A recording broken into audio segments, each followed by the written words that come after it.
Hello बच्चों, नमस्ते। स्वागत है एक बार फिर से आप सभी का आपके अपने YouTube channel Mahesh Sharma maths classes में। बच्चों, आज हम आकलन 8 पढ़ेंगे। इसके अंदर हमें क्या देखना है कि अभी तक हमने जो 49 कार्यपत्र पढ़ लिए, आप सबको पता होगा। अगर नहीं देखी अभी पिछली क्लासें तो वो देख लेना, क्योंकि उनके बिना ये क्लास समझ में नहीं आएगी। तो अभी तक हमने 49 कार्यपत्र पढ़ लिए। उन सब में हमने क्या पढ़ा है, उन सब का ये आज एग्ज़ाम है कि भैया आपने क्या पढ़ा है। इन सब का टेस्ट है, एग्ज़ाम है ये, तो अच्छे से करना। इसके अंदर टोटल 8 क्वेश्चन है। तो लास्ट में कमेंट करके बताना कि भैया आपके कितने सही हो रहे हैं, और कमेंट में जितने क्वेश्चन सही हो रहे हैं उनके साथ में अपना नाम भी लिख देना, ताकि मुझे पता लग जाए कि किसके कितने सही हुए हैं। तो शुरू करते हैं बिना देरी के। हम आज का पहला क्वेश्चन कि आकृति में छायांकित भाग की तुल्य भिन्न है। हमें ये पता है कि जो छायांकित भाग होता है उसको अंश के रूप में लिखते हैं। किसके रूप में? अंश के रूप में। और जो टोटल भाग होते हैं उनको लिखते हैं हम हर के रूप में। तो छायांकित भाग कितने हैं? 1। तो देखो यहाँ 1, और उसके बाद में छायांकित भाग को लिखेंगे हम 1, और उसके बाद कुल भाग कितने हैं? 3। तो इसकी तो भिन्न हो गई 1/3, लेकिन हमें इसकी तुल्य भिन्न देखनी है। तो 1/3 तो देखो इसमें कहीं है नहीं। उसके बाद में देखो 3 कैसे आता है? 1 को 3 से गुणा करे तो 3 को 3 से गुणा करेंगे तो कितना आएगा? 9। तो यही क्या हो गई इसकी तुल्य भिन्न। दूसरा क्वेश्चन है कि भिन्न संख्या 102/153 का सरलतम रूप होगा। कि 102 और 153 है, इसका सरलतम रूप क्या होगा?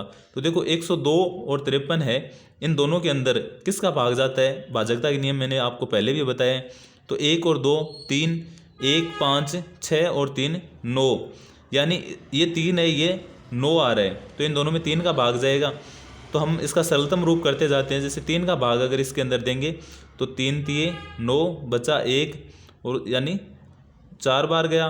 तो ऐसे ही इसमें गया 5 और 1। अब इसके अंदर हम अगर 17 का भाग दें तो इसमें जाता है 2 बार, और इसमें जाता है 3 बार, तो 2/3 आ गया। उसके बाद तीसरा क्वेश्चन है कि मिश्र भिन्न 3 से 3/8 का विषम भिन्न रूप है। तो 8, इनको अगर हम मिश्र भिन्न है, इसको सरल भिन्न में लिखते हैं तो कैसे लिखते हैं? 8 को 3 से गुणा करते हैं, यानी जो साइड में लिखी संख्या होती है उसको हर से गुणा करते हैं। तो 8 को 3 से गुणा करेंगे तो 24, और 24 में 3 जोड़ेंगे तो कितना आएगा? 27। और बट्टे में कितना दिखा रखा है हमें? 8। अब 27/8 कहीं आ रहा है क्या? ये देखो यहाँ आ रहा है। उसके बाद में चौथा क्वेश्चन है कि संख्या रेखा में गोले में दर्शाई गई संख्या है।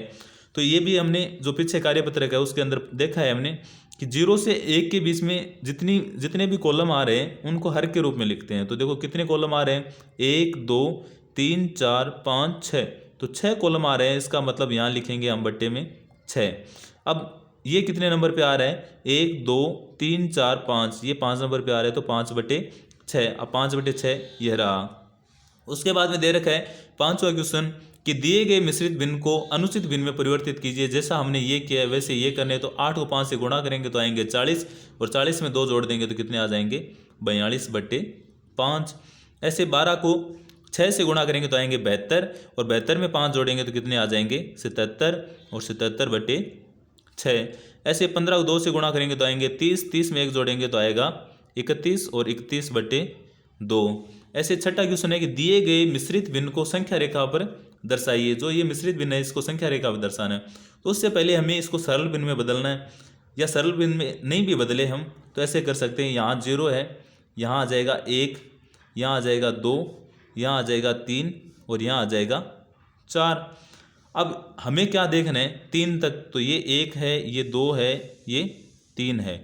लेकिन 3 के बाद में कितना बता रखा है हमें कि इनके बीच में 4 कॉलम है। तो देखो 1 2 3 4, ये हो गया ना, 1 2 3 4 कॉलम। इसे कहाँ दर्शाना है? 1 पे ही। तो 3 सही 1/4। ऐसे हमें ये देखना है। तो यहाँ 10 तक, तो 8 तो लिखा हुआ है, हम यहाँ क्या लिख सकते हैं? हम 9। उसके बाद में हमने यहाँ लिख दिया 10, यहाँ लिख दिया हमने 11, और यहाँ लिख दिया 12। अब 10 और 11 के बीच में हमें दर्शाने हैं 8 कॉलम। तो देखो 1 2 3 4 5 6 7, और एक ही 8 हो गया ना। देखो 1 2 3 4 5 6 7 8। अब 8 कॉलम दर्शाने, उनमें से पाँचवा है वहाँ लिखना है हमें। तो देखो 1 2 3 4 5, और ये रहा 5/8, और ये कौन सा है? 10 से ही 5/8। 8। उसके बाद 7वां क्वेश्चन है कि नीचे दिए गए भिन्नों के तुल्य भिन्न लिखिए। 2 सही 2/3 है। अब 2 को कोई भी संख्या से गुणा कर सकते हैं। जैसे मैंने 2 को 2 से गुणा कर दिया तो आया 4। अब 2 से गुणा किया तो इसको भी 2 से गुणा करेंगे तो कितना आएगा 6। आप इसकी जगह ये भी लिख सकते हो, जैसे 2 को आपने बोला कि सर 3 से गुणा करते हैं तो 2 को 3 से करेंगे तो आएंगे 6, तो 3 को भी 3 से करेंगे तो आएगा 9। ऐसे 5 को 2 से गुणा किया तो आया 10, 7 को 2 से किया तो आया 14। अब आपको अगर लगता है कि नहीं सर मुझे तो 4 से गुणा करना है तो 5 को 4 से गुणा कर दो भाई, किसने मना किया? तो 5 चौके 20, तो 7 को भी फिर 4 से गुणा करना होगा तो कितना आ जाएंगे 7 चौके 28। ऐसे 1 है, 1 को अगर मैं 2 से गुणा करता हूँ तो 2, तो 3 को 2 से गुणा करूँगा तो आएगा 6। अब अगर आपको दूसरी भी लिखनी है तो आपने बोला सर 1 को मैं तो 10 से गुणा करूँगा तो 10 से कर दो, 3 को भी फिर 10 से ही गुणा करना होगा। तो ये भिन्न क्या होती है? तुल्य भिन्न। उसके बाद में 8वां और आज का अंतिम क्वेश्चन है कि भिन्नों में परस्पर तुलना करके ग्रेटर देन या लेस देन में से उपयुक्त चिन्ह लगाइए कि इनमें से कौन सी बड़ी है या कौन सी छोटी है, ये बताना है। जैसे यहाँ 5/15 है या 1/2 है। अब 5 में 5 का भाग जाता है 1 बार और 15 में जाता है 3 बार, यानी यहाँ 1/3 है और यहाँ 1/2 है। अगर अंश समान हो तो जिस संख्या का हर सबसे बड़ा होता है वही भिन्न सबसे छोटी होती है, तो ये भिन्न क्या हो गई? बड़ी। जैसे यहाँ दे रखा है 15/4 और यहाँ है 1/2। अगर यहाँ 4 है तो यहाँ भी 4 बनाना है तुल्य भिन्न लिखने के लिए, तो हम क्या कर सकते हैं, इसको 2 से गुणा करेंगे तो यहाँ 2 आ जाएगा और यहाँ 4। अब देखो हर समान हो गया और अंश जिसका बड़ा है वही भिन्न क्या हो गई? सबसे बड़ी। यहाँ 11/7 है या 15/7 है, हर पहले से समान है तो जिसका अंश बड़ा वही भिन्न क्या हो गई? बड़ी। ये था अपना आकलन 8। आप कमेंट करके अपने नाम के साथ में बताना कि भैया आपके 8 में से कितने क्वेश्चन सही हो रहे हैं। आई होप आप सबको अच्छा लगा है। अच्छा लगा हो तो लाइक करना, कमेंट करना, और अगर चैनल को अभी तक सब्सक्राइब नहीं किया है तो ज़रूर कर लेना ताकि जो भी अपनी क्लास हो उसका नोटिफिकेशन आपके पास पहुंच जाए। Thank you.